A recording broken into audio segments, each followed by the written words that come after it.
In today's video, we're going to run down some of the steps that you need to take if you make a ton of money in crypto, if you want to set up a family office and be successful over the long term. A lot of people have a significant allocation to digital assets right now that bought during the bear market. We've seen some price appreciation, and with the anticipation of some really material gains coming along, people taking profits and managing those assets over the long term, I wanted to run down some of the best practices and things you might be thinking about as that takes place. So you want to build a professional team around yourself, and you want to build it early. So that's going to require, maybe a tax attorney, other types of attorneys, legal, a CPA or tax advisor, as well as a wealth manager to make sure that your assets are protected and you have a solid foundation to safeguard your assets over the long term. And it's great to go ahead and start reaching out to these people now, even before you have 20, 50, $100 million worth of value or net worth. You can start these conversations with people, and the people that don't give you the time of day before you have the money are often the people that are also going to be beating down your door on the other side of you coming into the money and may not have your best intentions at heart. People that are willing to work with you early on and foster that relationship are in it for the long term, and likely, again, going to be a better part of your team than somebody that shows up later that just wants a check. So, and the more conversations that you have with these professionals, the better you're going to understand the lingo.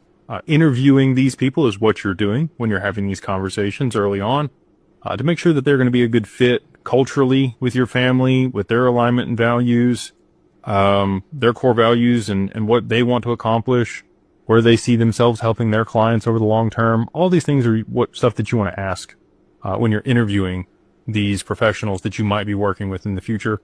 If they start telling you about quick ways to save money with, tax credits or things that seem too good to be true, or if they want to oversell themselves, just take all that with a grain of salt. They may or may not be the person you want to work with. But again, like the old adage says, anything that's too good to be true usually is. So if they're quick to tell you why they're better than everybody else or poo-poo their competitors, probably not the best person to be working with. You want people that are honest, that have integrity. They're going to tell you where they're deficient. If they don't have an expertise in a certain area, they're going to come clean about that, let you know up front, especially if you ask about it. So if you, talk to a wealth manager or a CPA or an accountant or, somebody else that's an attorney, and they, you say, have you dealt with crypto before? Have you dealt with digital assets? And they say, well, I have, but these are the circumstances, or I've been doing it for this many years, or these are the clients that I had, there's attorney-client privilege and things, but they can kind of give you a gist of who they've dealt with and how much, and, dance around the topic of who it was with specifically. But you want to know that they are competent and capable and have dealt with it in the past, especially when you're interviewing. So that's just one of the considerations. And again, I would encourage you to start that early before prices move up. But if it's on the other side of it, those are the people that you're going to want on your team. The next step, and I encourage people to do this, is just think about a financial committee. Again, some of these advisors that I just spoke about may sit on that financial committee, but you may have other people in your network of people that that you might trust, right? And they also might have certain competencies. They might be a previous investment banker. They might have very high qualifications from their financial background. I would say that that's probably something better to have. If it's on a financial committee, you get to set these standards, right? If you're setting up a family office. But I would set pretty high standards for people that sit on the financial committee and review and do due diligence on wherever you're going to be investing your money over the long term. The other piece of that is your family board council, and that's going to be made up of family members and maybe a few other strategic individuals in your network that could provide a lot of value and make sure that your interests or the family's interests stay top of mind with all these professionals over the long term.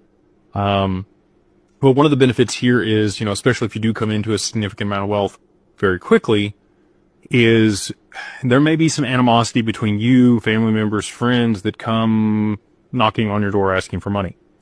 So if you have a financial committee that you've put in place, it could be 3 to 5 people that you trust to do due diligence on stuff, or might have specific expertise in real estate or M&A transactions or financial markets as a whole.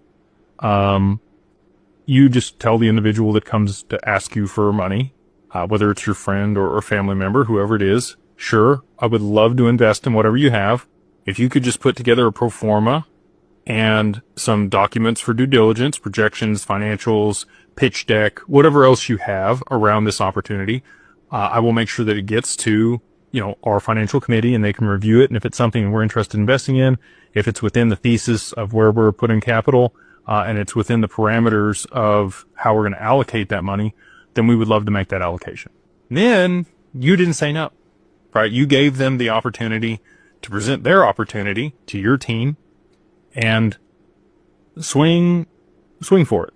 Most of the time they're just going to drop the ball right there. They're not even going to put it together. They're going to go on about their business.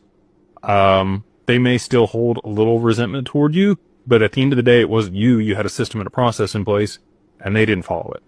Right.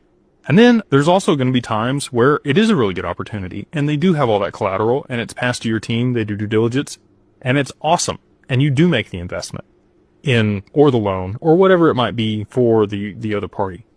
But I think that's, I don't want to say imperative, but a really, really good strategy to mitigate any potential conflicts that you're going to have with friends and family as those things do crop up, and they will. If you've told friends and family about your position in digital assets and they do really well, it's likely that, some of them are going to show up asking for some things. And then you get into the estate planning. We talk a lot about them on the lives and other things that we do. Again, with the estate planners, there's a couple different considerations here. There's a lot of different strategies when it comes to this, and I would encourage you to meet with your estate planner, and find somebody that wants to work with your specific situation and details. There's tons and tons of ways that you can structure it. There is no wrong way to set it up. I guess there are wrong ways to set it up depending on your constraints and how you want things to go. The three things that we look at when we're working to set something up for people is, do you want to maximize your lifestyle? Do you want to maximize your legacy? Or do you want to maximize your giving or philanthropy? And you kind of pick which one of those you're leaning toward. The overall, estate planning process may involve all three. But there's going to be one true North Star among those three that is your main focus and will guide how things are built out over the long term and where you start in that process. And that might be with a trust. It might be with an LLC. It might be with a foundation. It could be a charitable remainder trust.